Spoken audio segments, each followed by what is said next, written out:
this is Lucia, reporting from the National Speed Skating Oval. The world's first humanoid robot games will kick off on August the 14th.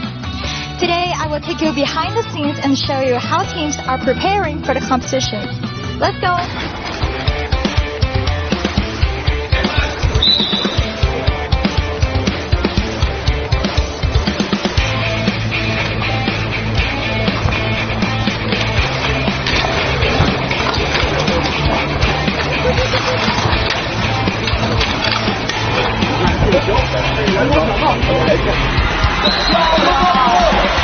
What a fierce competition. Do you enjoy this game?